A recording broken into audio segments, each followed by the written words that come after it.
Hi there and welcome to Celebrity Synastry, Johnny Depp and Amber Heard Part 2. I was going to complete this the other night and I ended up muting the rest of the video. So I cut that off and came back for Part 2. If you don't want to go back and watch Part 1, that's okay. I'm going to recap a little bit here. I got my thoughts together a little bit better. For some reason, I'm lagging really bad, but most of this will be, my voice and the browser here. So you won't need to see me so much. Let me go ahead and flip it over to the browser now. See, this is what we'll primarily be looking at, but I do want to say that this is all speculation.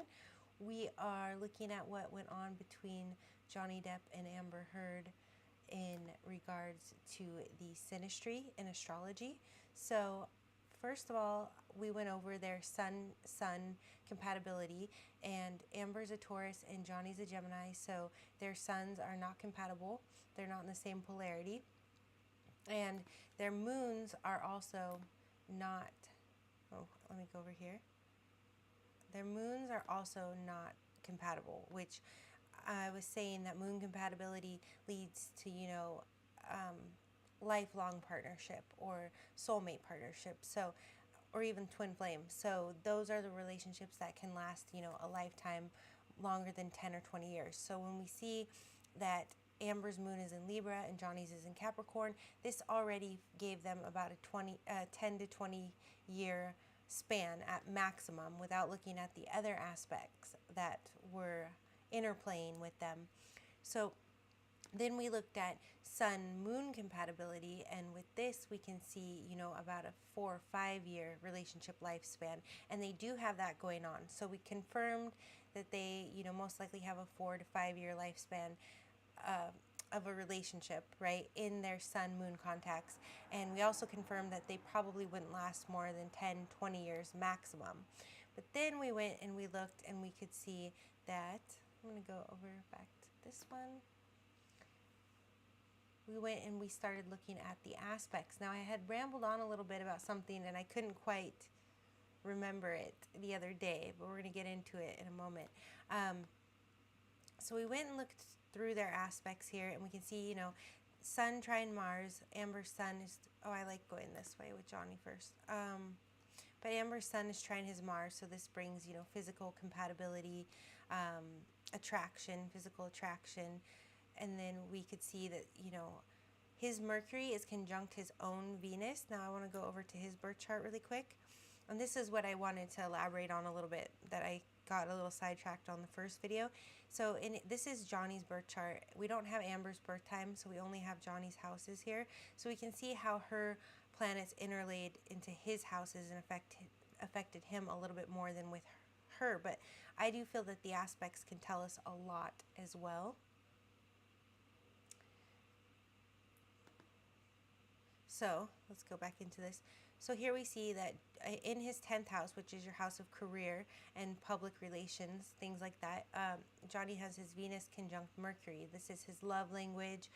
Venus and Mercury is our actual speaking, thinking, writing, our mind. So to have these two together in his 10th house is why he's able to really, come off beautifully to the masses. Now, as much as some people may or may not like Amber Heard because of this whole thing with Johnny or vice versa, her Venus sits right here in Taurus, right next to his Mercury, in a very tight orb to his Venus as well. So she definitely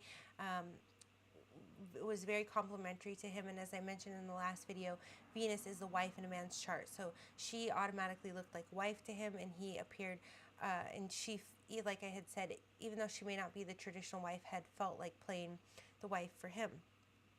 Don't worry about this lagging with my video. You don't really need to see me, but I'm going to hook up my real camera next time. I just wanted to get this out to you since it got cut off the other night. So there was something I had gone into after the video got muted that we'll get into in a second, but another important thing here with her Venus being right next to Johnny's is that I had said in the last video that her Venus is square his Saturn, and this is very important between them, but also I had wanted to note and kind of lost it that his Venus is square his Saturn as well, because his Venus sits right with her Venus. So like if we overlaid her chart into his houses here, This is just to see that it's the 10th house, so it was very public and very visible. So I thought I'd make this a little more entertaining. I want to show you what this Venus conjunction looks like between them by playing you the trailer to the Rum Diaries, the film that they were in together. This is, you know, them being in a film together is Venus conjunct Venus, especially in Johnny's 10th house. So I'm going to play the trailer for you just to spice it up a little bit here.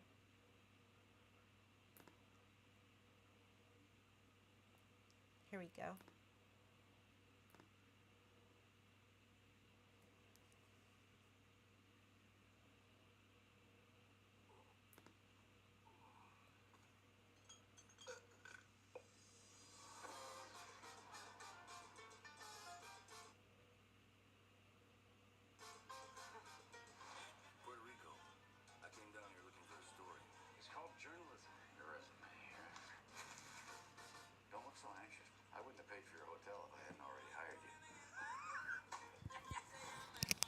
Strangest paradise on earth.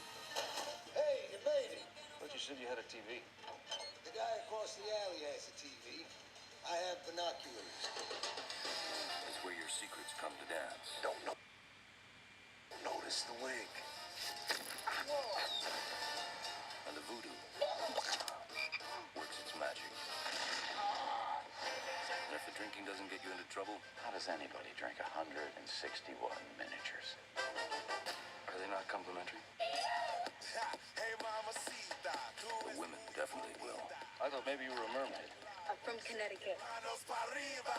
Stay away from her. She's Sanderson's fiancée. She sunbathes in the nude. Shake it like two maracas. She's a sweet little beauty. I was looking at his boat. We've all been down on her. It's a wonderful experience. Now all this might sound like some crazed hallucination, but it's all true. I think. This place is a sea of money, Paul. And there's people like me who know how to get it out. Isn't that kind of thing illegal? It's an inappropriate comment. We've nailed this bastard to his own front door. I got a story for you.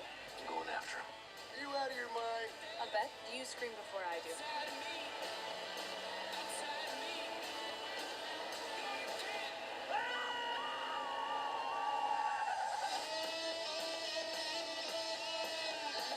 No such thing as 470 proof alcohol.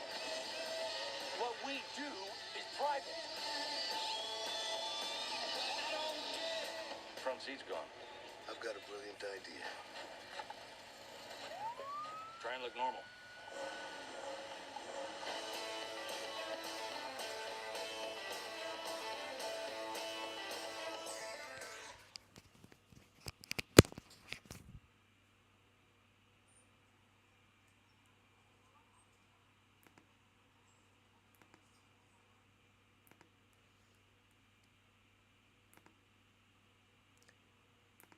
Okay, so I probably, I don't know if you guys could hear that, but I probably, I should have chosen the video where,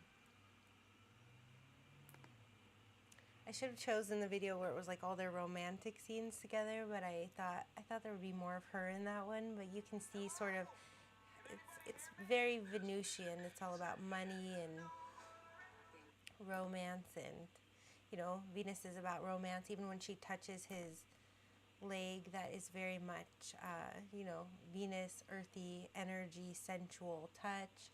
But I also saw, you know, the wild side of it is very much Mars square Jupiter. So we touched on that in the first video.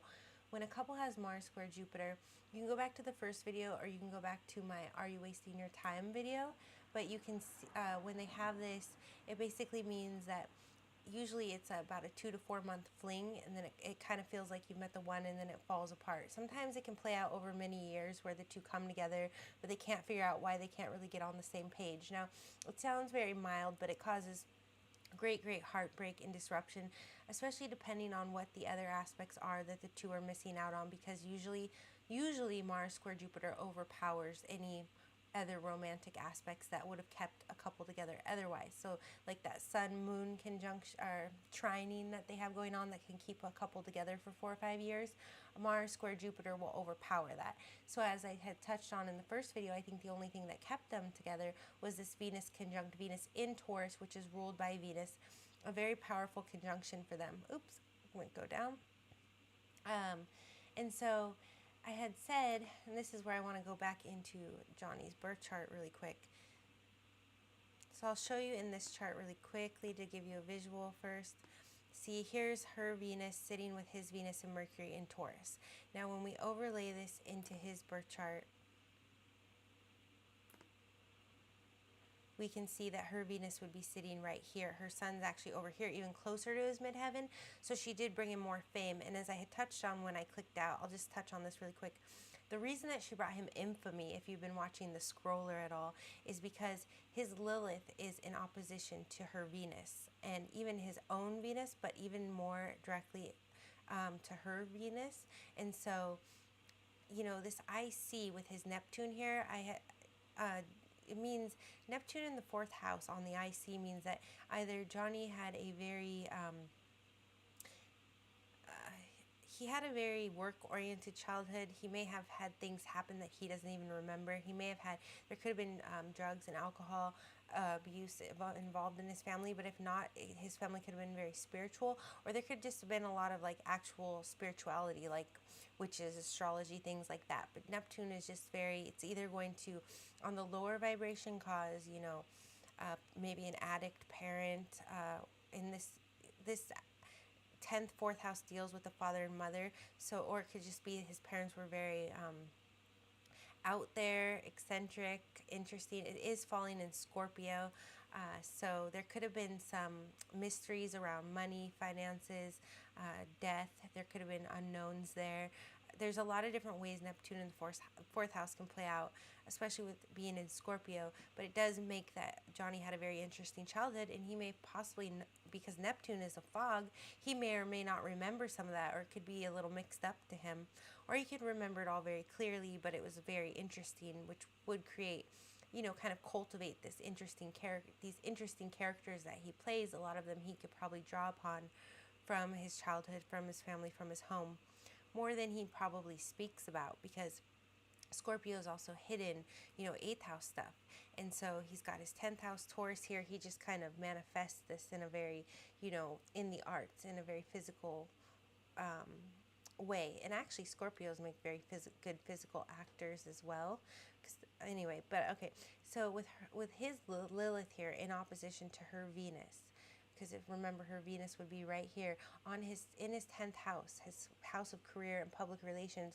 Venus, you know, in a man's chart doesn't do so much. Usually Venus on the 10th house can bring fame to a man or infamy. It's sort of like a love-hate thing, you know, like Taylor Swift has Lilith on the 10th, and people either really love to bash on her or they just adore her and worship her. And then you see with like sex symbols, Venus will be on a woman's ascendant, because the ascendant and the midheaven are the most visible parts of the chart. So with, you know, with Lilith in the 4th for Johnny, you know, this in Scorpio, Neptune could just really cultivate a very possibly sexual side of him, or a deep mysterious side of him, even possibly a spiritual side, even though I don't feel that he talks too much about anything like that. But with his Lilith directly in opposition to her Venus is my point of what I'm trying to say. She brought infamy into his life, where he had a good reputation here in the 10th house, with mostly just his Venus and Mercury being illuminated, and then, you know, his sun in Gemini in the 11th. The 11th is traditionally ruled by Aquarius, bringing him good public relations. You know, that's also a fame spot, but also his ascendant being in Leo. You know, a midheaven or an ascendant in Leo, even 7th house or Aquarius, which, you know, it's that there, definitely brings fame. You know, you'll see that in a majority of famous people's charts, that their midheaven or their ascendant is in Leo. So I'm just going to go back into, I like this little screen right here today. But what I want to get to here that I got sidetracked from the other day when we did the first part of this video is that Johnny's Venus is natally square his Saturn here in Aquarius, from Taurus to Aquarius in his 7th house. Oh man. Okay, so when Venus is square Saturn like this, you know, anytime, it means two things. As far as an artist, he's a very refined artist, okay? Saturn brings restriction, and even though he started fairly young, there's like this refinement to him, this where he can withhold a little bit from the people, right? Because seventh house rules relationships and other people, to be able to sort of, it's almost like with Uranus, he could bounce around his ideas in there very openly, creatively, expressively, maybe with people that he's closer to, or perhaps just when he's studying character, something like that, and he's able to really manifest it in the outside world in his 10th house. But, Saturn squaring Venus here really chips away at his Venus and makes him bring out the best parts of her. Now, as far as relationships go, you don't when you have any Saturn, I've seen it with soft contacts too. I get a lot of people that are pushing 30, they're not married, and of course this generation does marry a little later. But when you have Venus in any aspect to Saturn, like where it's actually aspecting, within a 5-degree orb, even a trine or a sextile, or I've seen it even in other kind of subtle ways where they're still together, maybe a rulership or something that connects them. Venus will withhold marriage until the first Saturn return, which happens about around the age of 29 for everyone. And if you do get married before that, because my Venus is square my Saturn and I was married in my 20s, you will get divorced. But it's part of Saturn refining you. And ironically, my ex was a Capricorn, which is ruled by Saturn. So, I mean, it definitely refined me, refined my character. But see, Saturn will restrict and withhold, not just to, be a mean Saturn, it's to refine you. And then when you hit that first Saturn return, he will come in and support you in a way that he hasn't before, bring in that right partner, that solid, steady partner. And again, when your Saturn returns around the age of, it's middle age. It is like, mid. That's when people might have their midlife crises. The crises, depending on how Saturn is aspected. But with Venus and Saturn, it gets better with age. It's like a fine wine. It gets better with time. But in a square, it's always going to be more challenging. Now, because Johnny's had Venus square Saturn his whole life, he's had time to refine this, to work with Saturn. He's, I think, pushing his second Saturn return or right around there. I didn't look it up. So he's probably definitely not going to be dealing with any more chaotic relationships the rest of his life, if he can even open up to anyone.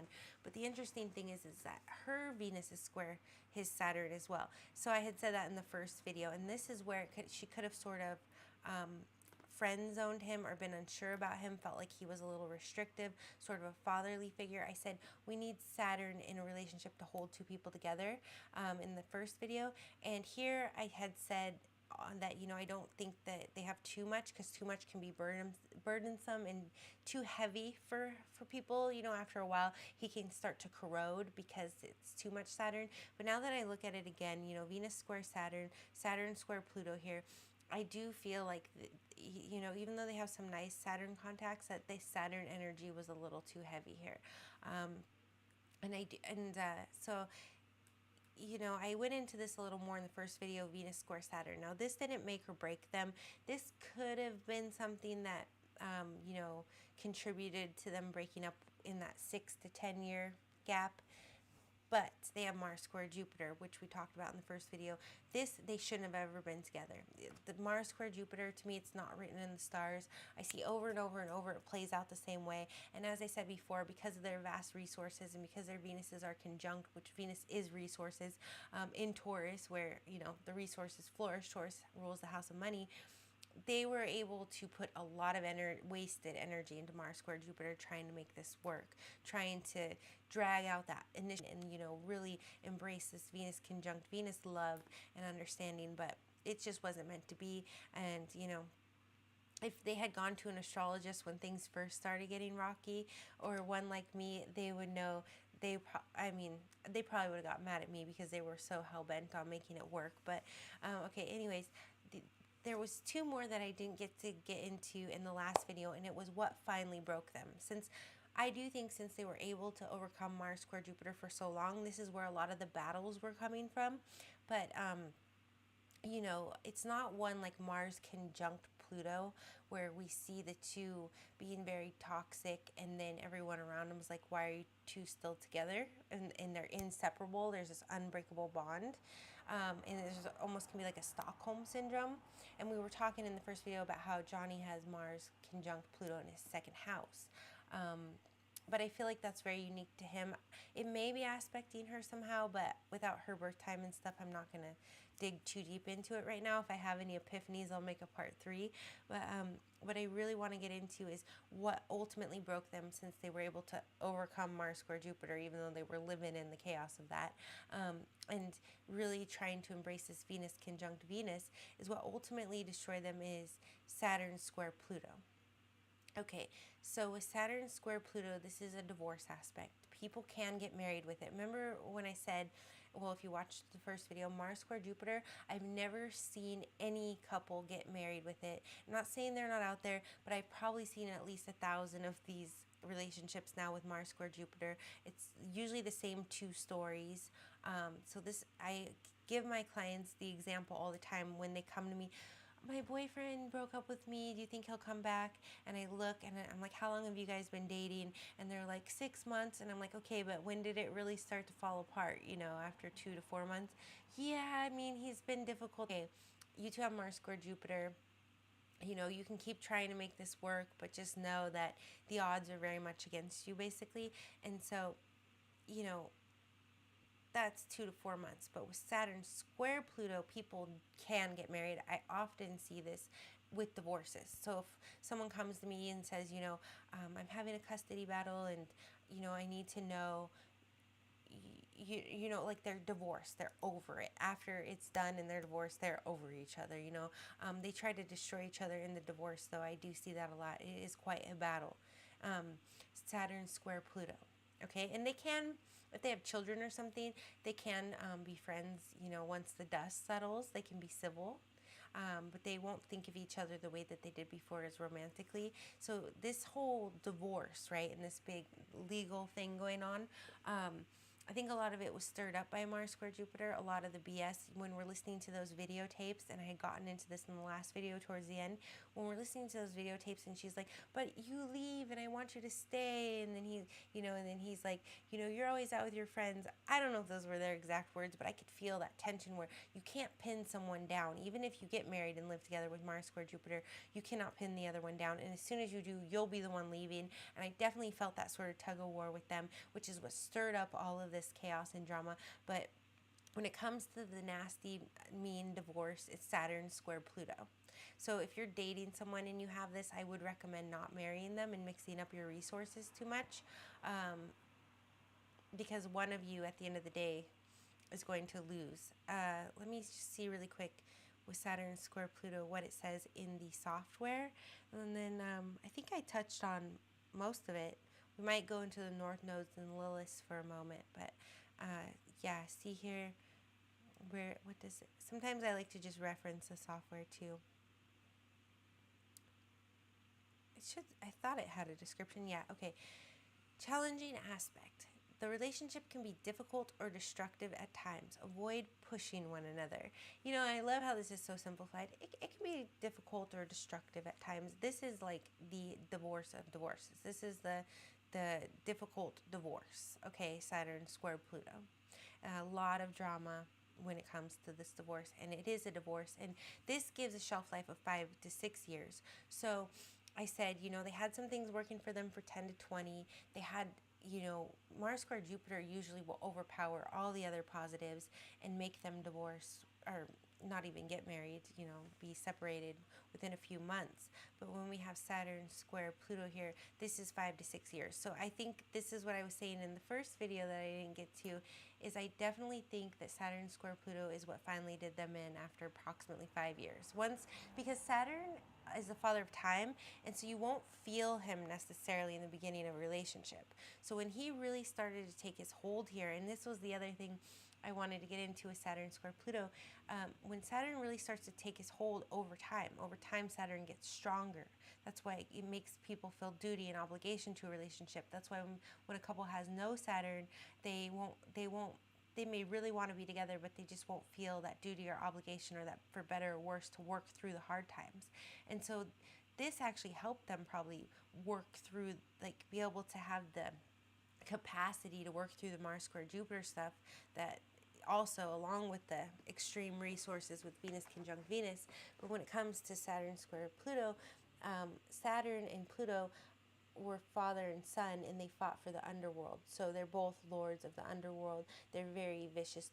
I mean, if you have Saturn and Pluto in your corner, all the better to you, you know. This is why you don't want to mess with a Capricorn that's ruled by Saturn, or a Scorpio that's ruled by Pluto. You know, they're probably the last people that you want as enemies, but they're definitely great friends.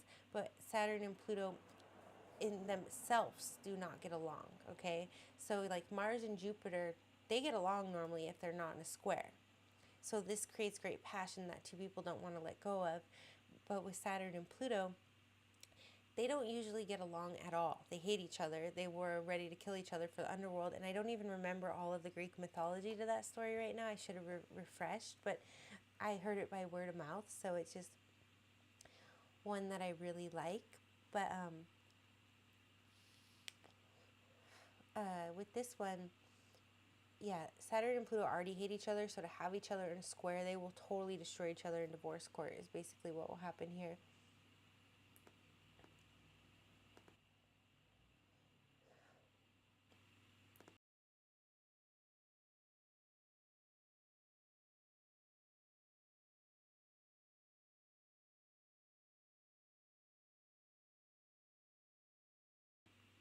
Sorry, I had to take a moment there.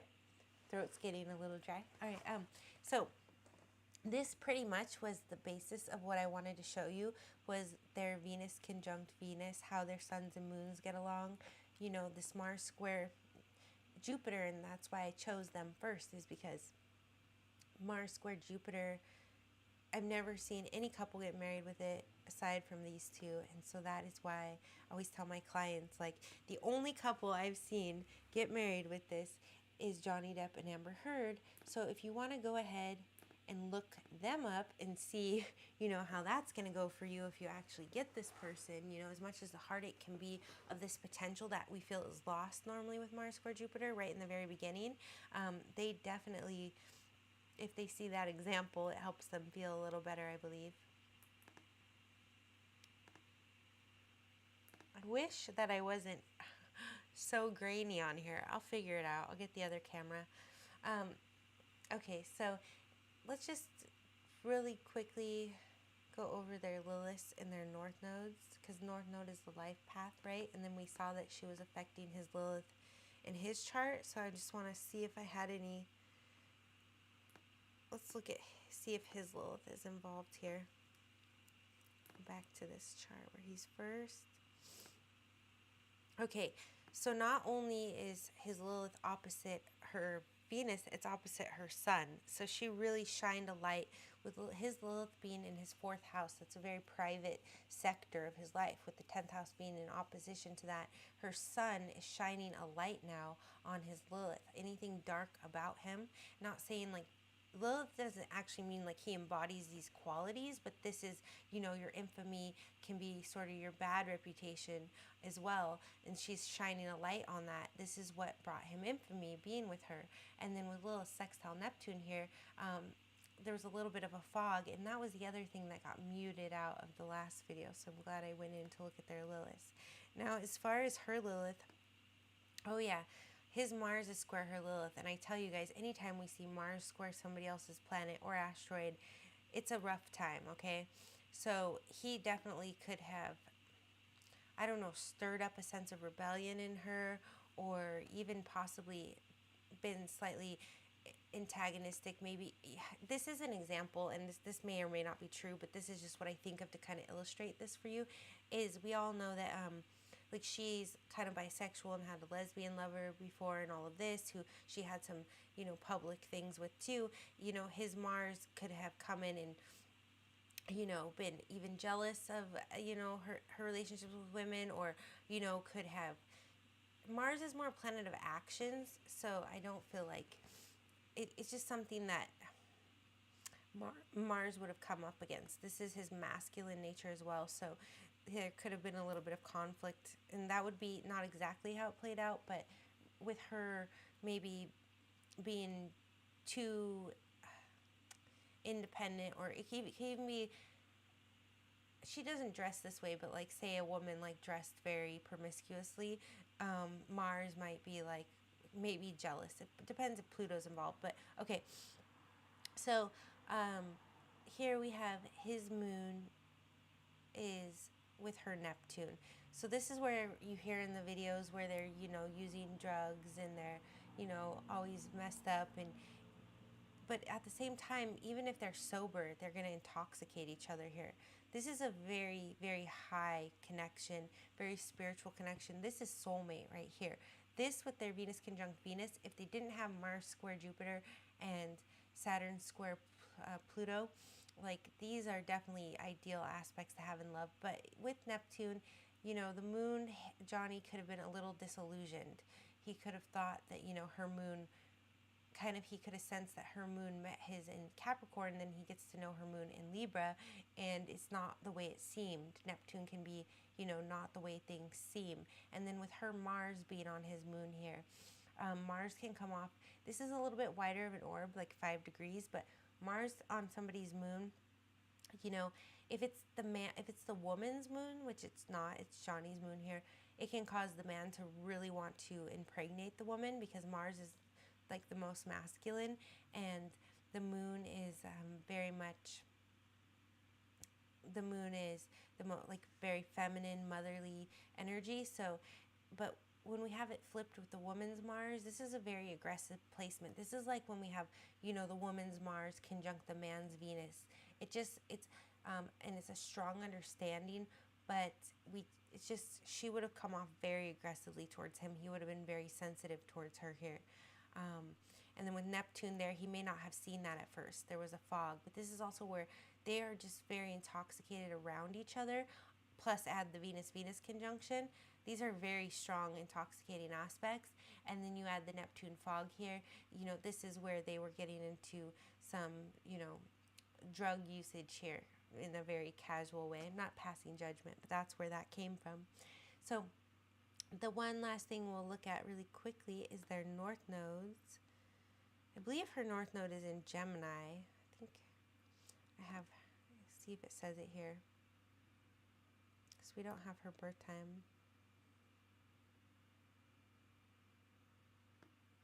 Just check the live chat really quick to see if it's working. It says it's unavailable. I guess I didn't do it right.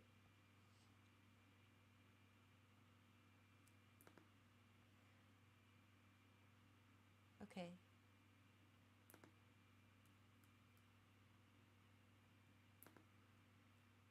So,